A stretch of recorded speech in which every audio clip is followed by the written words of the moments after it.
Peace and Cannabis.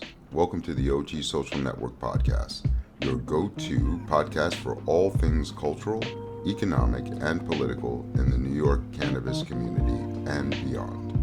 I'm your host and executive producer, Papa Duke Serrano. We're here to spark conversations that matter and connect you with the latest and greatest in the cannabis world.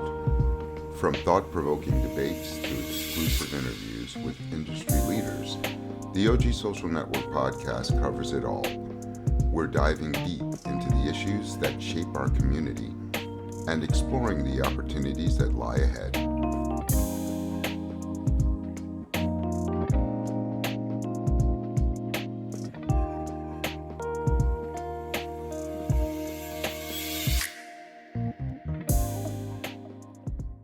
All right. Hey everybody, it's Papa Duke, OG Social Network Podcast, and I am at the Garden Club here in Brooklyn, 227 Smith Street, right off the F train at Bergen.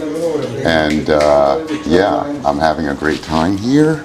We want to be able to show you this beautiful, beautiful dispensary, the way it's laid out. I'm going to show you that later. But I'm here, with Jason Harris. He is the founder of Jerome Baker Design, and he has an amazing story to tell regarding his journey within the cannabis industry. And I just got to say, how you doing, brother? Right on, pretty good. Thanks for having me out today. My name is Jason Harris, and the company's called Jerome Baker Designs, and I've been doing this since 1991, and this is blowing glass bongs, and I make bongs and pipes and kind of specialize in high-end, really cool, really well-functioning glass vehicles for smoking. And it's put me in this zone of the cannabis industry, and I've been doing it more than 30 years now and working within this space, and super happy to be out here in Brooklyn, New York today at the Garden Club, and stoked to be on your podcast, bro. Man, I appreciate you, my man. Thank you so much. Right on, I really do. Listen, we're going to go ahead and get started because we were here for a little bit, getting a little stoned and everything. Hey, Dave, a little quiet, just a little. No worries. We're trying to shut these motherfuckers up. Yeah, man, now I got to edit this out. But it's all good. But getting back. So here I am with Jason. Jason, I want to talk about your early days in craft. You started in 91, correct? Correct. Apprenticing with Bob Snodgrass. Yeah. What was that? What was the most important lesson you learned from him that you still shows in your work today? Well, the most important lesson I learned from Bob Snodgrass is don't wash your hands with your sandwich. Oh, shit. For those of us that do not understand that, what's that about? You know, we work real hard in the glass shop, and sometimes you forget to keep everything clean, and and when dust gets in the glass, or when the dirt from your hands gets in your sandwich, it doesn't make good product coming out. So it's a matter of being tidy and working highly sanitized, right? Yeah, just tidy, hygienic. I mean, sanitized is really good in a glass shop for sure, but yeah. So that's the one lesson that I learned from Bob, and really the metaphor there is Bob is an old wizard and he's very creative.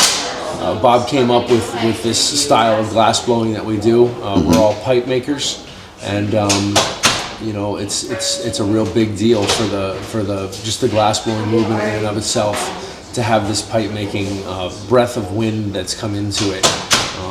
The art of glass blowing is over 5,000 years old, so we're working with tradition here, and we're working with things that are learned over generations of time from different components of the world. There's different techniques that come from different places, but Bob took something and created life with it.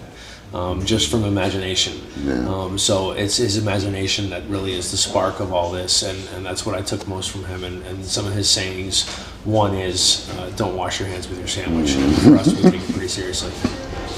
Looking back at the early 90s glass scene, did you realize at the time you were building the foundation for the global counterculture?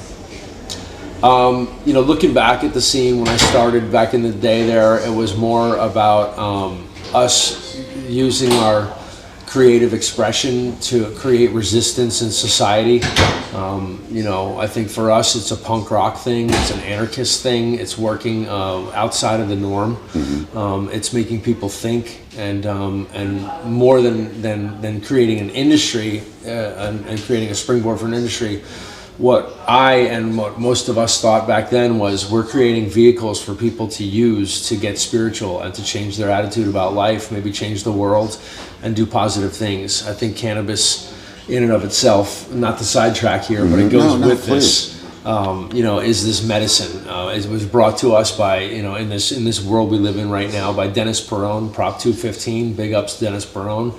And what he did out in California kind of vibrated through our whole society right now in the American, pseudo legalization that we're living in. And so for that, we're making something that heals people, and we're making something that even on a bigger metaphor level, society of itself, this could be what heals us all from this bullshit thing that we're in right now. The plant, the cannabis, for us, it's coming together. Gay, straight, black, white, Republican, Democrat, we don't care. We're going to smoke some weed together. And so that's what I think is what we're doing out here, more than just making a glass blowing movement, and yes, this whole glass blowing movement did happen out of this. And it's been, pretty incredible to be a part of, for sure. For your next question, I want to be able to ask regarding Jerome Baker Designs, how it became a household name for functioning art early on. What was the specific vibe you wanted JBD to represent compared to other studios at the time? So that's a two-part question. One is, how did it get out there and get to mainstream America like it did?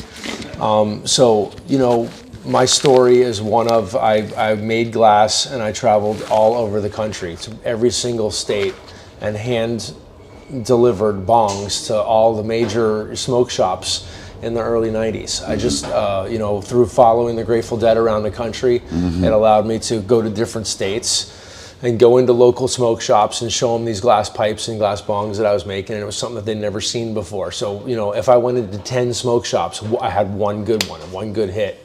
And through those hits throughout, those early 90s times, it brought me on customers who were more than just customers. They were dear friends and blood and brothers, you know what I mean, and sisters. And we went out there and they supported the endeavor of me selling the bongs and creating growth, and over time hiring a ton of people and being able to have a factory to make these bongs. It became like a Willy Wonka factory at one point where it was just out of this world. And so that's how I built it. That's how I put it all out there in mainstream America and got it to everybody's hearts and minds. Excellent. Yeah, if everyone notices, right, back here, let me show them real quick.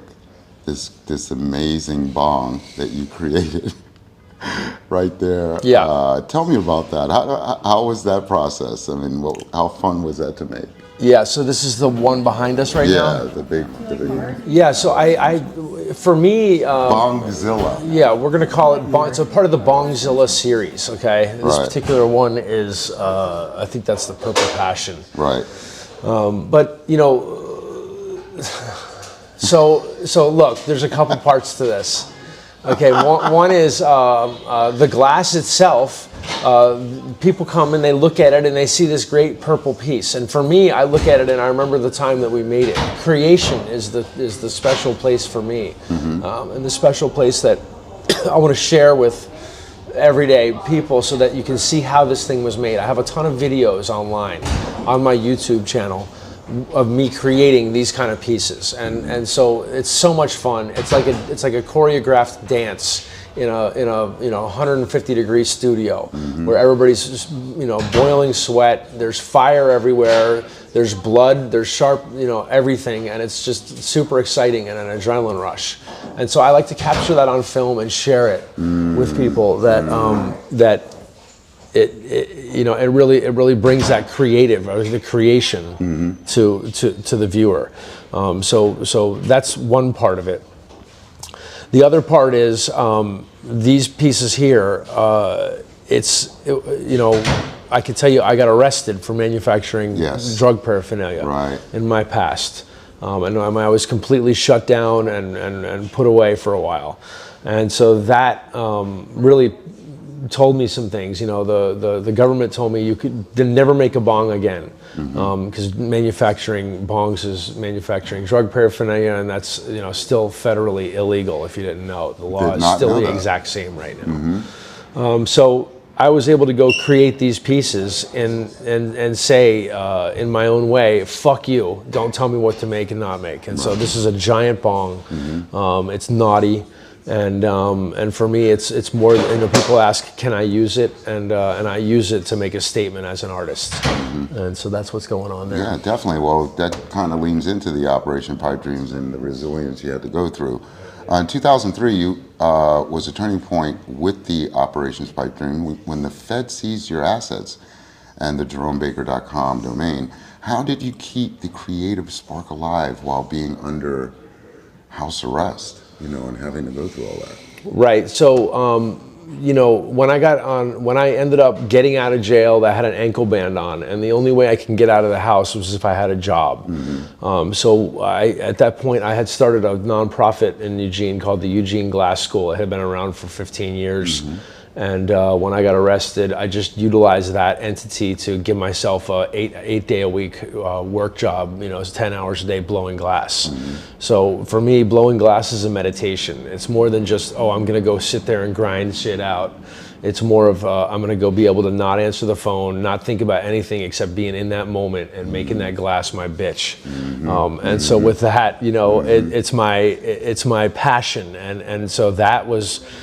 Just, if you have a passion and you're down and out, go do what you love doing most, and it's going to take you right out of it. If nothing else, go run. Run, Forrest, run. I say that every time, man. Every time I tell these young people that, just go, just do it, Yeah, there's no other way. Otherwise, you're just going to sit and sulk. And so for me, that spark was just entertained by actually working in glass, building a body of work. And I didn't make any bongs. I was making all kinds of art and tikis and all kinds of cool stuff like that at that point. That was in Maui, correct?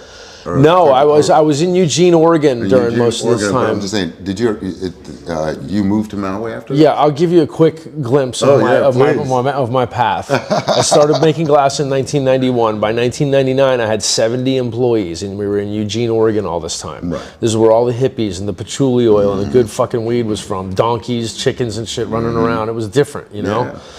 People living on school buses with dreadlocks, you don't see that everywhere. And so Eugene was that. And I was there in 1999. I did my first $4 million a year. And we were selling, straight bongs, man. And we were paying all the employees and workers' comp, the whole thing. I had 3 different big buildings, and it was awesome. And so through that 2000 era, we were cranking, we were waving our flag high.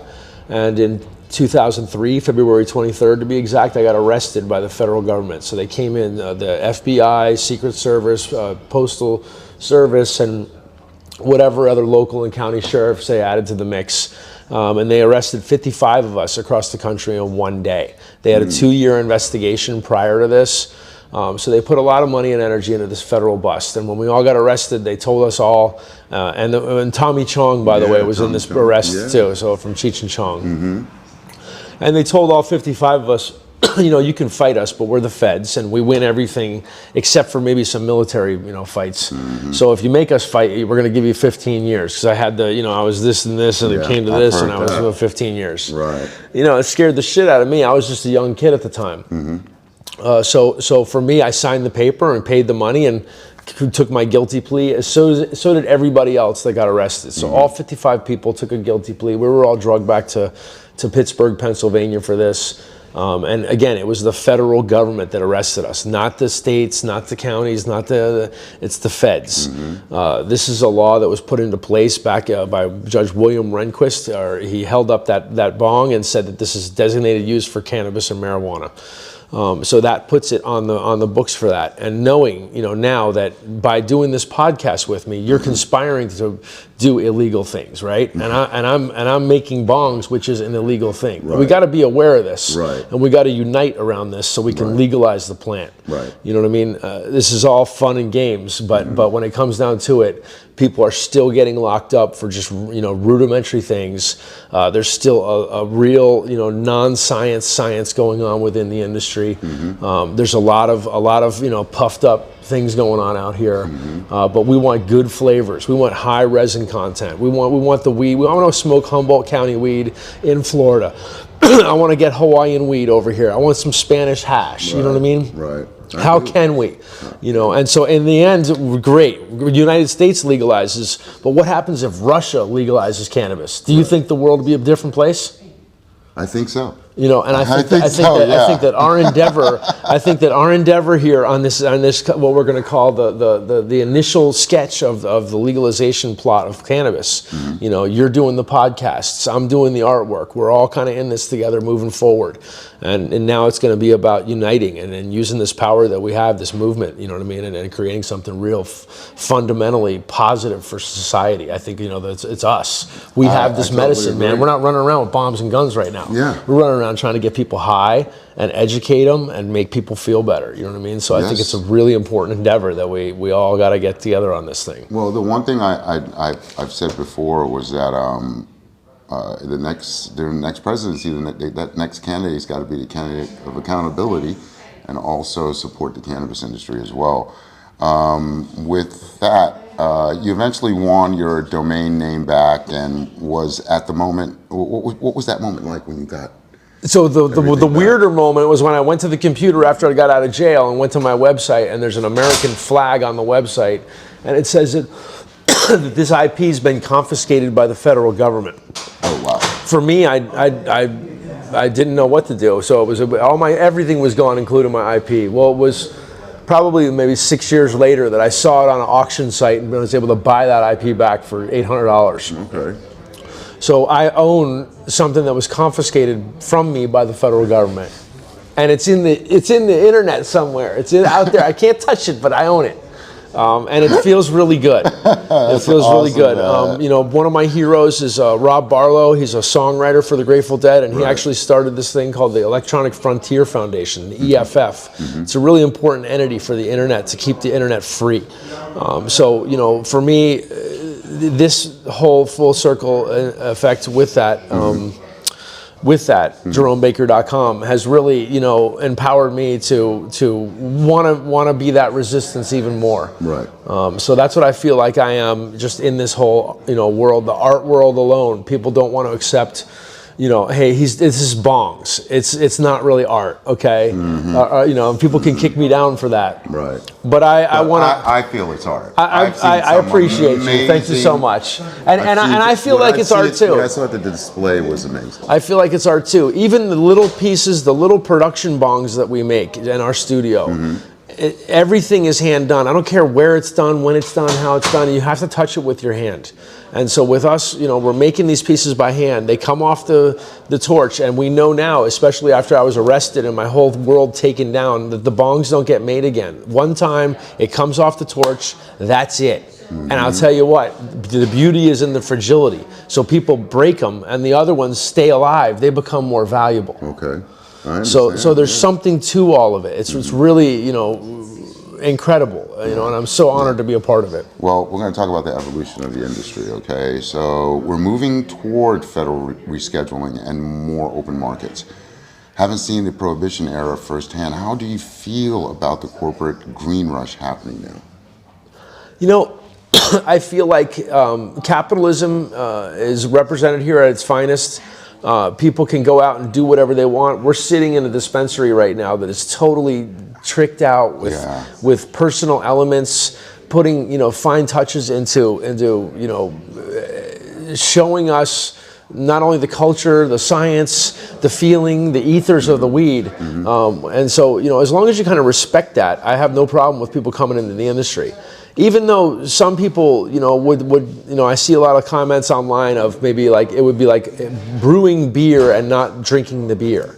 Okay, so people that are growing the weed or selling the weed or anything, I don't demand that everybody smokes the weed. That's not really what I demand. I demand that everybody respects the weed and respects the culture that it's coming out of.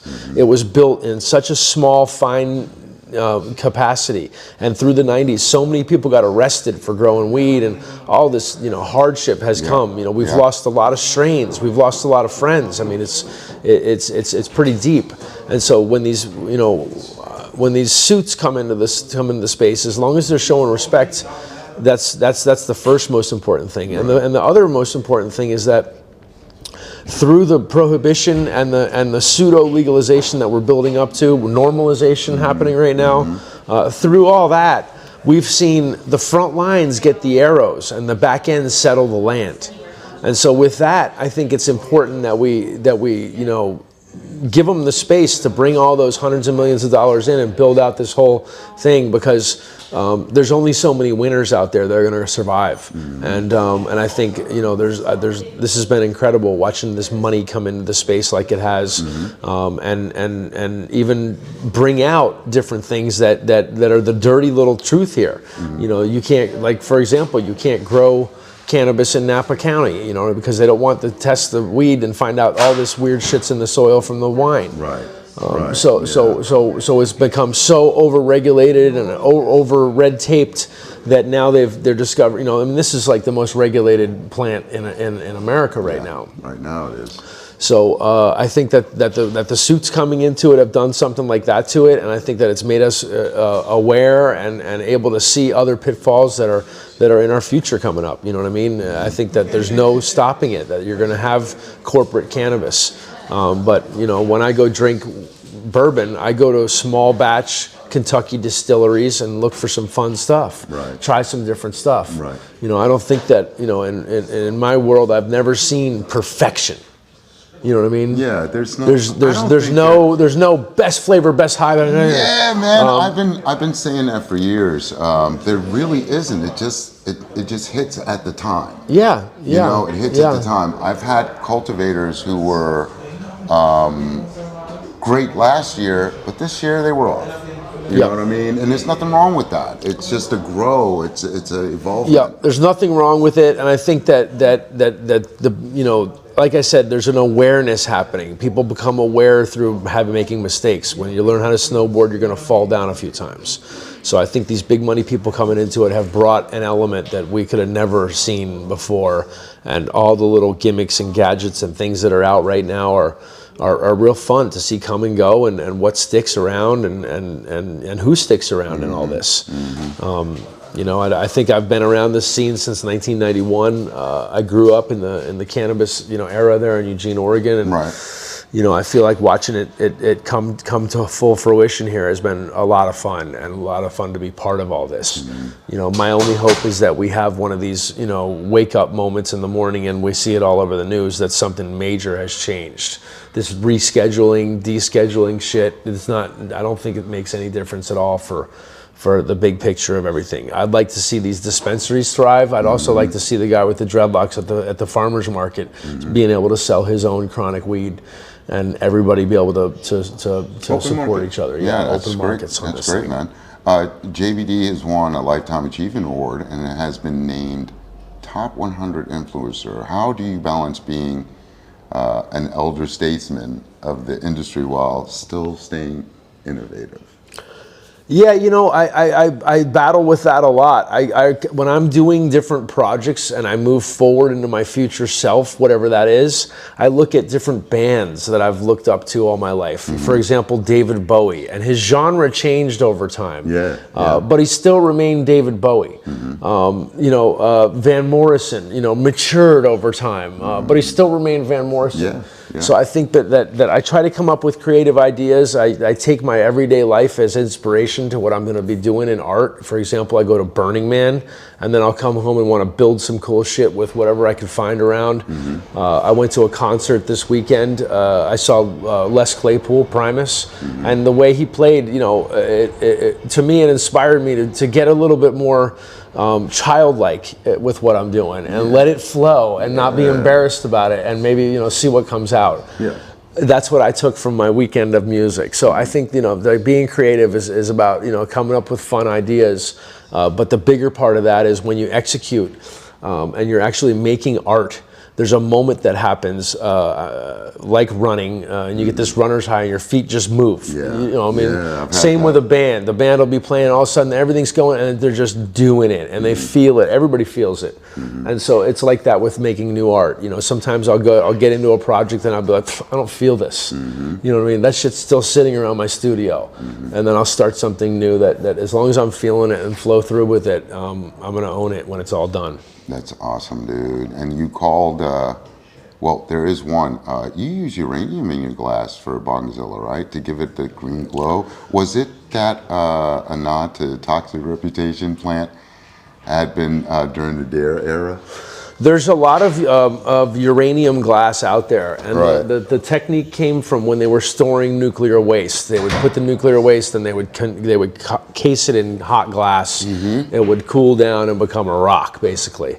And they found that it had some green qualities, and so at this point we have uranium glass. Honestly, when I find the stuff, I'll usually buy it up, or when I'm over in Europe and I see it, I'll usually buy it up, and I have some other friends that do the same. So we just kind of pooled it all for that. We did that 25-foot bong out of the uranium glass, and it just gave it a otherworldly element. When you shine a black light on it, it really, bangs. And so, like, a lot of these guys are making them in the little pipes and all this and that, and it's fun. You're out at the rave or whatever at the after hours, and you start showing the black light on it, and all the ecstasy people come up to you. They want to buy that thing. And it's like, whoa. So this is like just giant, magnification of that. Right. Kind of Well, you've bling feature. You've launched Jerome Baker in New York now. Being a Bronx native myself, I've asked, how is the New York energy influencing this new chapter of your designs? Great question. Yeah. So for me, there's obvious different cultural differences within cannabis, from East Coast, West Coast, down South, North, Canada. Everybody's got their own vibe. Matter of fact, I consider myself a professional joint roller, and I can roll different joints that would represent different parts of the country where these people are smoking from, kind of like pizza. I'm going to test him on that. Testing him on that right after this, because he rolled one back there, and I already had one, and I did notice it was kind of like nice. Yeah.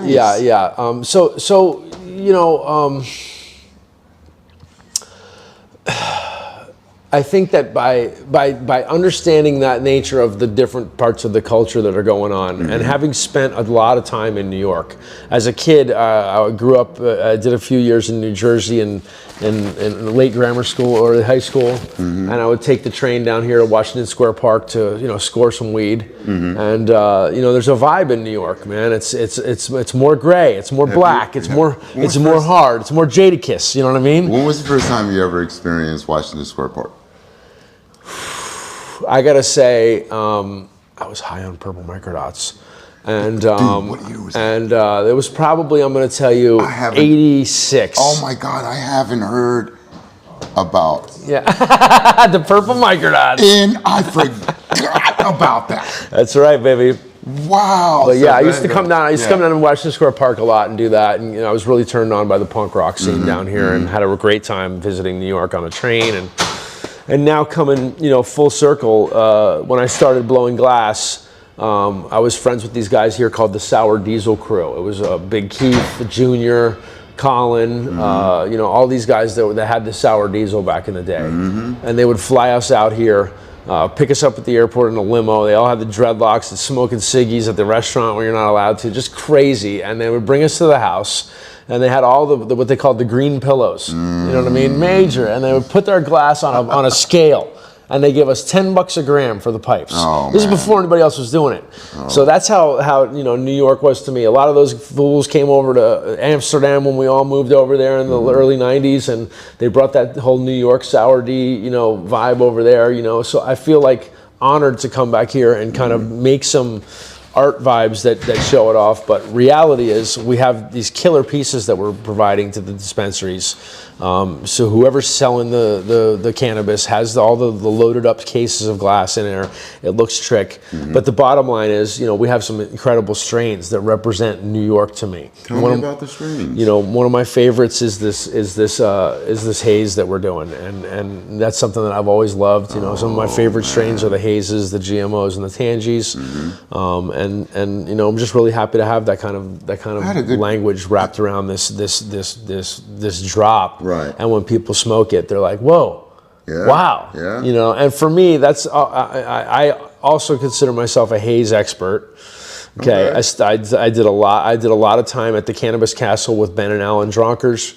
I was there the night that Jack Herer was named, the strain was named for Jack at the Cannabis Castle, with all the topless women, with all the Sensi C, Sensi Star, Ben and Alan. And, no, but was Dan? Yeah, I know Dan well. I love the guy. I know Dan well. But Jack was there that night, and Neville snuck into the window up top. He was on the lam from here in America, and Neville's the one that was responsible for bringing good weed to Amsterdam. Mm-hmm. So, you know, anyway, that's all my haze background, and I feel like for me as a I'm gonna go test the dispensary out, and so I'll go in and I'll ask them, do you have any haze? And if a bud tender gives me weed, I can smell it and I'm gonna know if it's haze or not. And if it's not, I already know what my ethers is in this place. It's my little test. Right. And the bigger test is if they have that haze, where the hell did it come from? Because whoever out here is growing haze is spending an extra 20, maybe 40 days on flowering for this weed. Right. You don't get a 52-day haze out of this stuff. So a lot of people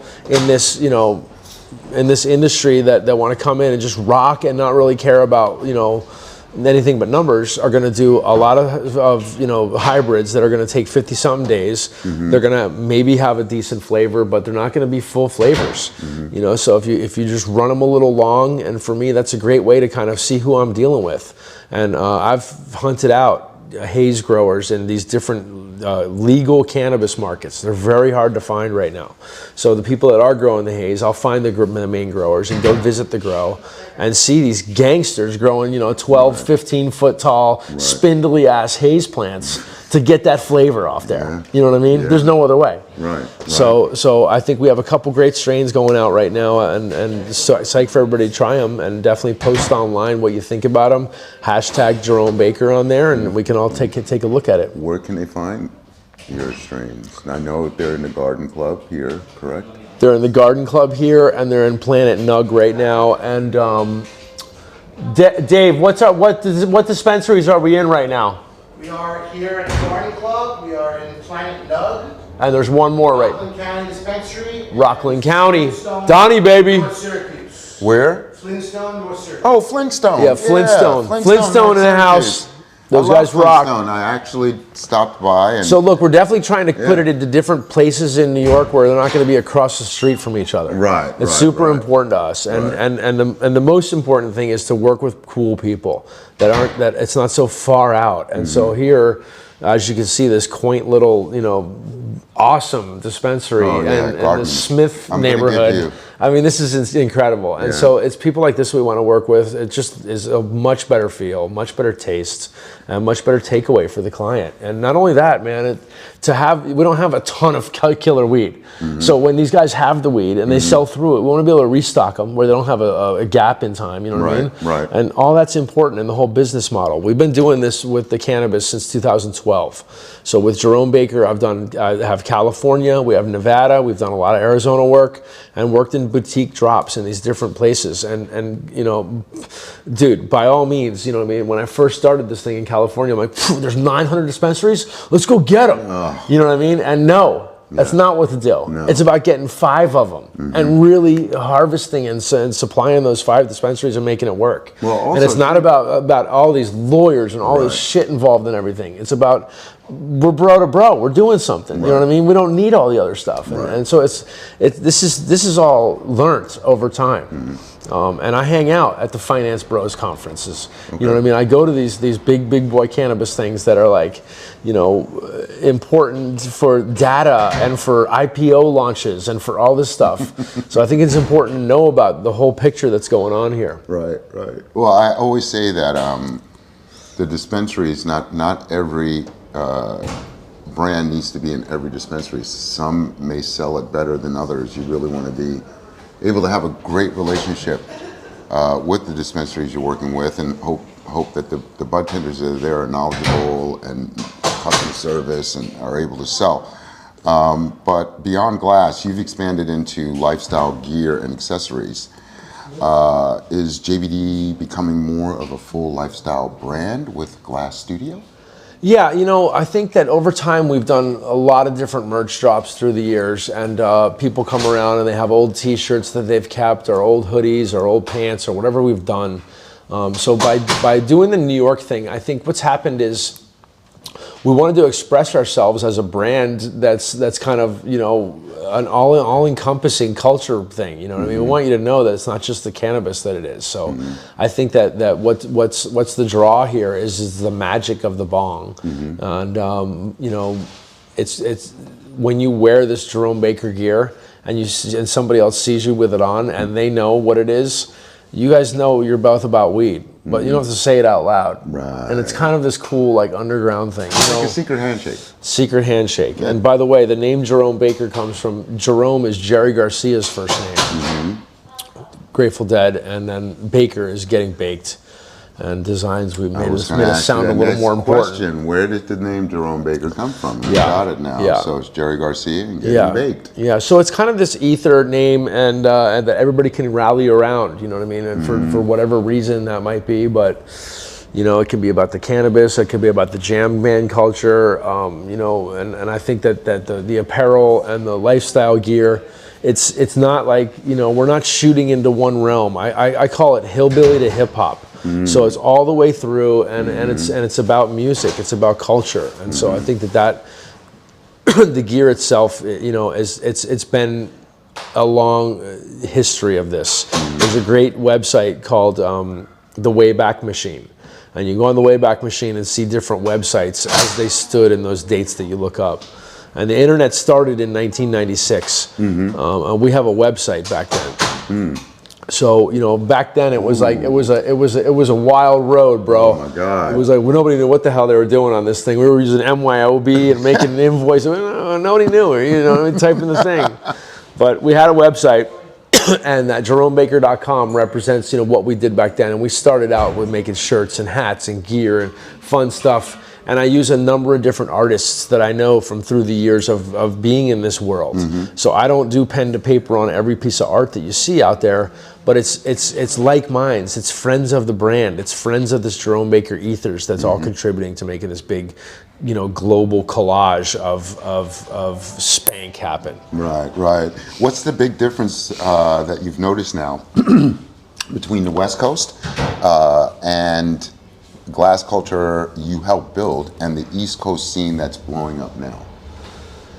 Yeah, I think that that the spark of the recreational legalization has happened in different timelines around the country. We saw it happen first in Colorado in 2012, expanded quickly into California, and we're counting states. We got up to whatever 20 or 22 or so. I don't know what it is right now, but I think that because of that, we've seen different energy shifts. Like Colorado went ham when it first went legal over there. Like California went ham when it first went legal over there. That was crazy. Like Germany went ham when it first went legal over there. So I think we've seen this now in New York. I've experienced a couple of great events here. Revelry we did last month. That was incredible. I was there. We had a lot of energy there. A lot of people banging around. That was you blowing the grass. Yeah. I got pictures of you. And the grass. Yeah. But yeah, I think that New York is experiencing something that is fun and exciting. It's got some adrenaline out here, and people are into it. And you know what, man? It's kind of like there's a lot of people here, first of all. So you have a lot of potential to create revenue. Oh yes. Okay, and I think that the culture here demands a certain quality. It demands a certain flavor. So that demand is going to create good pockets and sources of chronic weed coming out of here.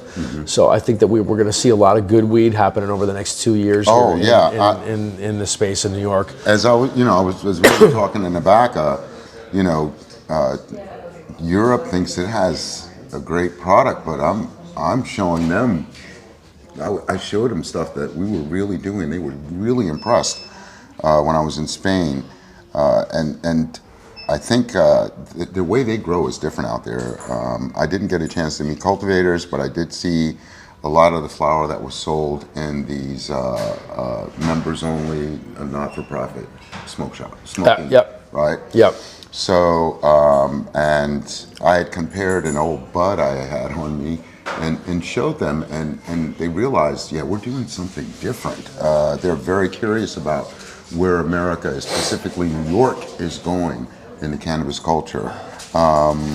There's a lot of components to growing cannabis, from what you're putting into it to what the medium you're growing it in is, and your lights that you're using, all the way to cutting it, curing it, and packaging it, and getting it home, you know, so that it's in the form that you want it the most. You know what I mean?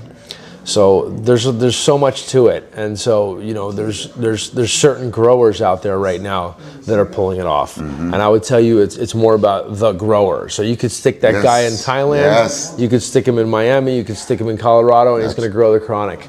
And again, I think that if we really hone into this, it comes down to, you know, composts. Some people have compost that they didn't know newspaper were in, and it's got some silver and cobalt oxide in there. It goes into the plant. Nobody really knows this stuff, or pays attention close enough where they understand. Oh, you know, maybe over the next 2, 3, 4 years, these people are going to get more and more experienced and become, you know, better at what they're doing. But I think right now it's about the grower, and I think it's about flavor profiles. I think it's about people using salts. Not that I'm against it or for it. I just want everybody to be aware what is getting fed to these plants. When a plant has a root on the bottom of it, the root has fine little hairs that have come out of it. It's what's absorbing what you're feeding into it. It can take, like our body can take X amount of vitamins and spits the rest out. Plants do the same thing. So if you're feeding it a condensed, you know, food that it can't even uptake, you know, it's creating some kind of null in there. So again, I think this thing will be learned over time, and you know, you're going to find it's like tomatoes. We can go buy tomatoes at Safeway. Sometimes you bought a tomato over here, and you're like, whoa, what the flavor? Strawberry too. The flavor, blueberries. Yeah. Not all of them have it. So that's where we're at, I think, with the cannabis. City University in New York, they've got a couple of colleges that have cannabis courses. And they're expanding on that academia, you know, getting people more into the chemistry of it, the science of it, the cultivation. I do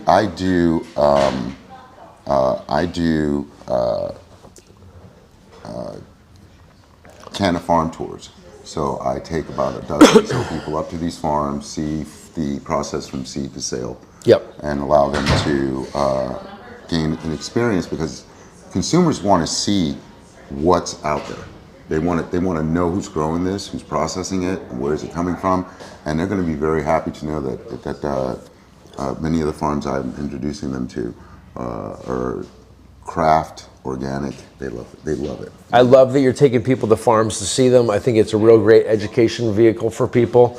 I think that no matter what, if you smoke weed, plant a fucking seed and grow a plant. I don't care if it's in your kitchen or wherever. Plant a seed and grow a plant. If it doesn't make it, it doesn't make it. Plant another one. Do that. Yeah. That's going to get your head into the hairs of the root. Right. You follow me? Yes, I do, sir. So everybody's going to have their thing. Every one of those cannabis tours that you do, try to sell them a home grow tent. There's a organization I was at last night called We Grow New York, and they do just that. They offer an educational program. You buy We kit. Grow. Yeah, that's Adam Goldner and Pete and Andre. And I met them last night. We were at Torches on 42nd Street, and they were doing a lovely education program on just that. Yeah, everybody got to grow some seeds in your house. I mean, come on, it helps you just get zoned in and rooted in and grounded. Yeah. I like that. Let's do some closing thoughts real quick. If you could go back to 1991, Jason Harris, right as he is picking up his first blowtorch. What's the one piece of advice you'd give him? I would say put the torch down and go see more Grateful Dead shows. Come on, man. All right, okay. And one more thing. What is the legacy you want Jerome Baker Designs to leave behind in the next 30 years? Yeah, Because I know this is a long game for you. Yeah, I think that the legacy that I want to leave is to inspire people to resist the power, to fight the power. Whether it be legalize marijuana, whether it be clean up your plastic bullshit, whether it be eat healthy, grow organic, treat people kindly. This is what this is about, man. This is about getting inspired and getting spiritual and getting grounded out with the plant. I love it. Let's show them this box real quick, right? Yeah, so this is something that really cool that we did here for New York. Okay. This is number 44 at 250. It's a capsule that we've created where we have the new drop of the cannabis within it, and we have a pipe in it. This is a special made piece inspired by Bob Snodgrass, by the style that he taught me. So I wanted to kind of bring that back. This is for smoking. A lot of people have the little spoon pipes. It's too much heat. This is built to smoke weed right here. Okay. So super stoked to bring that out. It's got some matches. It's got some rolling papers, kind of ready to go. And there's a lot of a little flower. It comes with a little flower. And look, this took a lot of time to just figure out, design, build, make.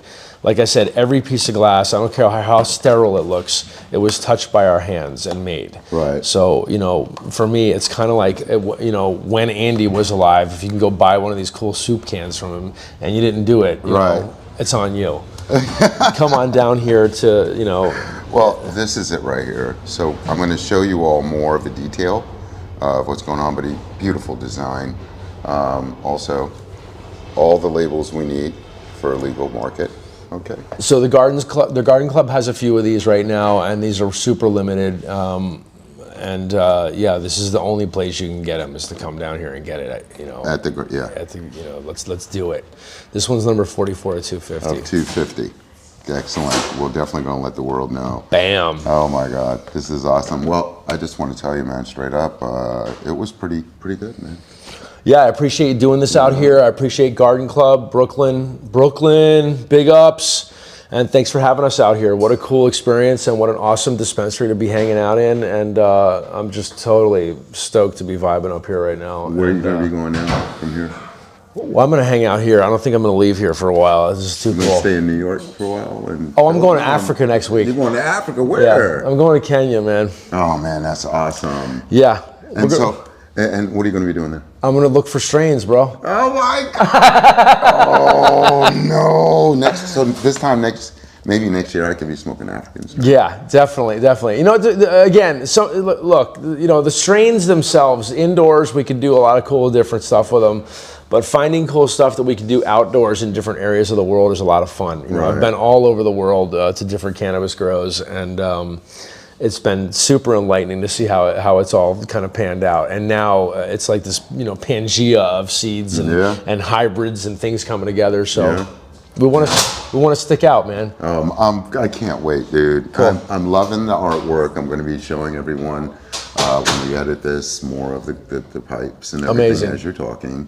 I want to say thank you so much for allowing me. I'm honored, man. I'm honored. I appreciate it. I'm honored because, dude, I might have bought weed from you back in the day and never knew it. Rock and roll, baby, rock and roll. I had so many people that I've met that we did connect about 20, 30, 40 years ago. We knew each other one way or another. Yeah, I mean, it's the space. And you know what? Yeah. Before we go, I want to say big ups to everybody that's sitting in prison right now for cannabis. Definitely. We're here with you. You need us. You reach out, you know what I mean? And also big ups to all those growers out there keeping us high. You guys that are having a hard time right now and questioning reality and throwing down your weed farms to grow cows. No. Keep growing the weed. Yeah. Okay, we're gonna get through this. We need that good chronic weed that you grow, and we really appreciate it. So please stick with us here. We're gonna legalize this thing, and you're gonna be able to sell it to farmers markets. That's right, baby. This is Papa Dukes of the OG Social Network Podcast. I really want to appreciate everyone taking the time being with us, and give a big shout out to my sponsors: New York City Cannabis Exchange, Green Spectrum, Proteus 420, Jadesville Cannabis Branding, Surfside, Sohan over at Silk Road, and I got to tell you, Wetheimer Distributors. So thank you so much all for taking the time out being with my new friend here.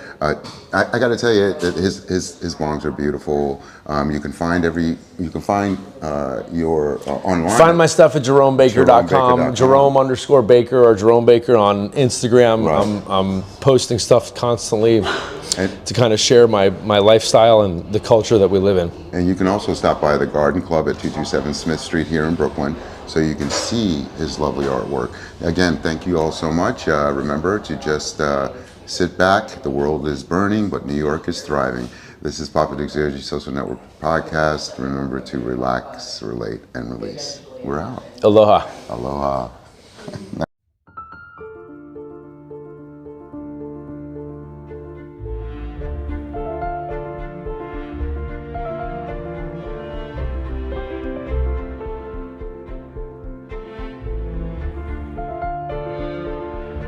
The OG Social Network podcast is sponsored in part by